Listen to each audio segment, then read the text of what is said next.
Pernahkah kamu merasa lelah, padahal tubuhmu tidak sedang bekerja keras?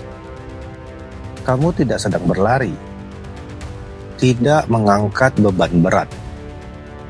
Namun dadamu terasa penuh, kepalamu tak pernah benar-benar sunyi. Kita menyebutnya stres, cemas, overthinking, lelah mental. Dan anehnya, sebagian besar kelelahan itu bukan datang dari apa yang sedang terjadi, melainkan dari apa yang belum terjadi. Masa depan, kemungkinan terburuk, skenario gagal yang diputar berulang-ulang di kepala. Disinilah Islam datang bukan sekedar dengan nasihat, tapi dengan sebuah seni hidup. Sebuah konsep yang sering kita dengar, namun jarang benar-benar kita pahami secara psikologis. Tawakal bukan pasrah, bukan menyerah, bukan pula sikap "ya sudah, terserah". Tawakal adalah seni melepaskan, dan justru karena itulah ia menjadi satu metode self-healing paling kuat yang pernah dikenal manusia.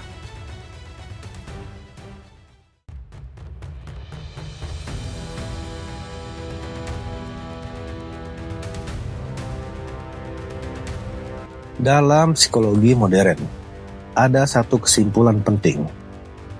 Stres muncul ketika kita mencoba mengendalikan sesuatu yang sebenarnya tidak bisa kita kendalikan.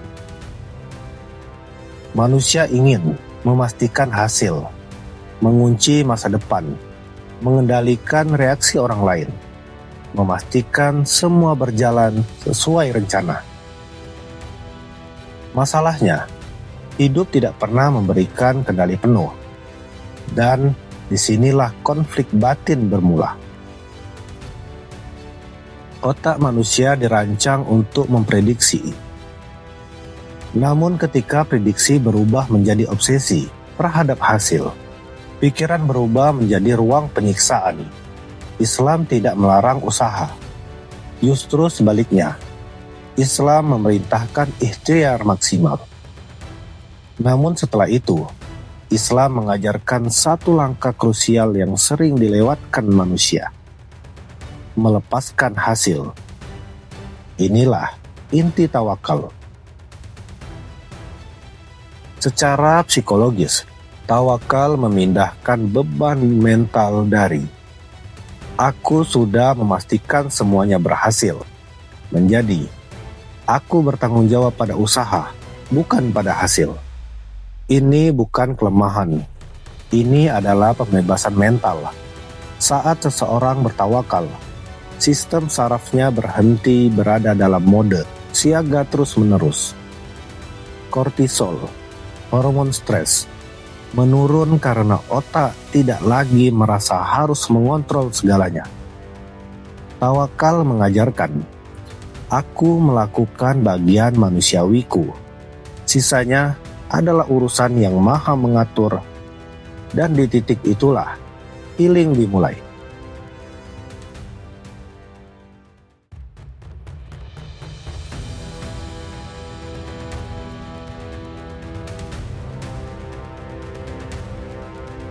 Banyak gangguan mental modern berakar pada satu hal: hidup di masa depan yang belum tentu terjadi.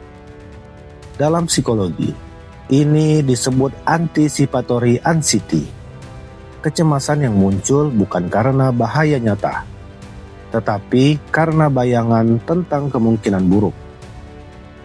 Islam, melalui tawakal, secara halus memaksa kita untuk kembali ke satu waktu yang nyata. Saat ini, ketika seseorang benar-benar meyakini bahwa rezekinya telah ditakar, ajalnya telah ditentukan, takdirnya berada dalam genggaman Tuhan yang Maha Bijaksana, maka pikirannya kehilangan alasan untuk terus berlari ke masa depan.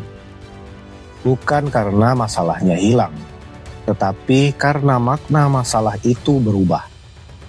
Tawakal tidak berkata, tidak akan ada masalah. Tawakal berkata, apapun yang terjadi, aku tidak sendirian menghadapinya. Secara neurologis, keyakinan ini menenangkan sistem limbik, bagian otak yang mengatur rasa takut. Otak berhenti menganggap masa depan sebagai ancaman konstan. Dan inilah bentuk mindfulness versi Islam. Hadir sepenuhnya di hari ini, tanpa dibelenggu ketakutan akan esok yang belum tentu datang.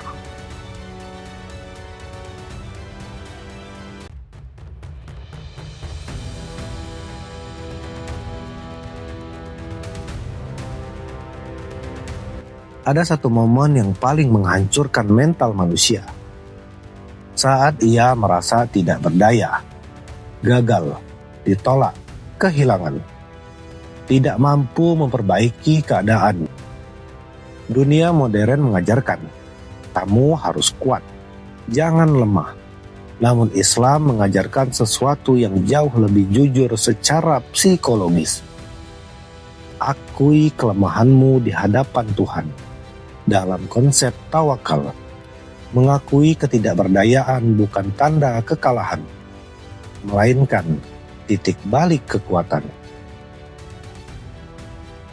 Narasi batin berubah dari aku gagal, aku payah, aku tidak cukup baik, menjadi aku telah berusaha semampuku, dan sekarang aku beristirahat dalam ketetapannya. Ini sangat penting untuk proses pemulihan trauma.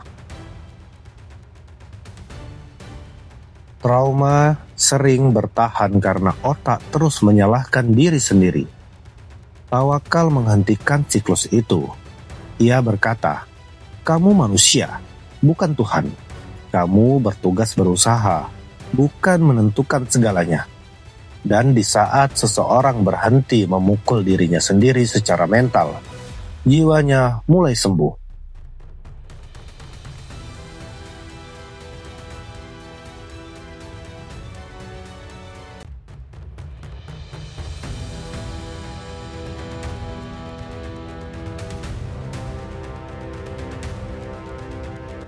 Salah satu kesalahpahaman terbesar adalah mengira bahwa melepaskan sama dengan menyerah. Padahal dalam Islam, tawakal selalu berjalan bersama sabar yang aktif. Sabar bukan diam. Sabar adalah mengelola emosi saat hati terluka, menahan reaksi impulsif, menjaga husnuzon ketika logika terasa buntu, dan tetap melangkah meski langkah terasa berat. Secara psikologis, ini adalah bentuk emotional regulation tingkat tinggi. Seseorang yang bertawakal menangis tapi tidak putus asa, kecewa tapi tidak membenci takdir, terluka tapi tidak berhenti hidup.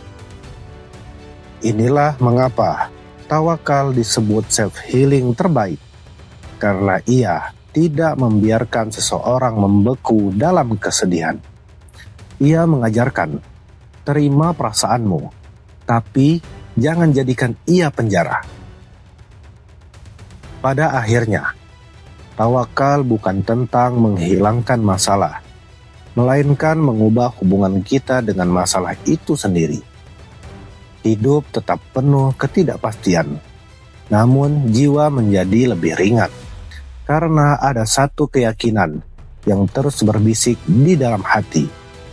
Aku tidak harus mengendalikan segalanya untuk merasa aman. Cukup melakukan bagianku dan percaya bahwa Tuhan tidak pernah salah mengatur. Dan mungkin itulah bentuk ketenangan paling jujur yang bisa dimiliki manusia.